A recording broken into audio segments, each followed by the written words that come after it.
Jai Shri Ram. Welcome to our astrology channel Divine Jyotish Gyan. ইয়াৰ আগৰ খণ্ডত আমি চান সম্পৰ্কে কিছু আলোচনা কৰিছিলো। আজি আমি এটা বিশেষ কম্বিনেশ্যনৰ কথা পাতিম। এই কম্বিনেশ্যনটো যদি আপোনাৰ বা আপোনাৰ পৰিয়ালৰ কাবাৰ কুণ্ডলিত বাৰ্থ চাৰ্টত থাকে তেতিয়াহ'লে আপোনালোক নিশ্চিত হৈ থাকক এই জাতকে জীৱনত অতি হাই পজিশন প্ৰস্পেৰিটি ডেফিনেটলি পাব। আৰু এই কম্বিনেশ্যনটো চোৱাৰ কাৰণে আপুনি জ্যোতিষ জানিব নালাগে। যিকোনো এজন মানুহে নিজৰ বাৰ্থ চাৰ্টখন খুলি লৈ এই কম্বিনেশ্যনটো আছে নে নাই চাব পাৰে। আহক আমি কম্বিনেশ্যনটো জানো।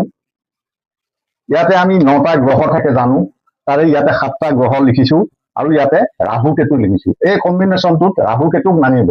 এই 7টা গ্ৰহ, এই 7টা গ্ৰহৰ ভিতৰত দুটা গ্ৰহৰ কম্বিনেশ্যন যদি 3 জেগাত থাকে, ধৰক ইয়াতে আছে চান, মাৰ্কাৰী, ইয়াতে আছে মুন, মাৰ্চ, ইয়াতে আছে ভেনাছ, জুপিটাৰ, যিকোনো থাকিব পাৰে, বা ইয়াতে চেটাৰ্ণ শনি থাকিব পাৰে, বা ইয়াতো শনি থাকিব পাৰে। মুঠতে দুটা গ্ৰহৰ কম্বিনেশ্যন 3 জেগাত যদি থাকে আৰু তেতিয়া এটা গ্ৰহ বাদ থাকি যাব এই 7টা, সেই গ্ৰহটো আৰু ৰাহু কেতু অন্য য'ত বহে বহিব, সেইটোৰ লগত কথা নাই।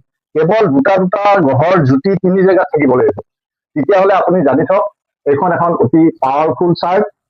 এই জাতকে জীৱনত প্ৰস্পাৰিটি, প্ৰগ্ৰেছ, নেম ফেম, বহুত হাই পজিশন ডেফিনেটলি পাব।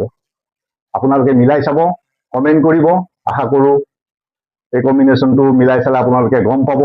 যদি ভাল পায় চেনেলটো ছাবস্ক্ৰাইব কৰিব, লাইক কৰিব, শ্বেয়াৰ কৰিব। জয় শ্ৰী ৰাম।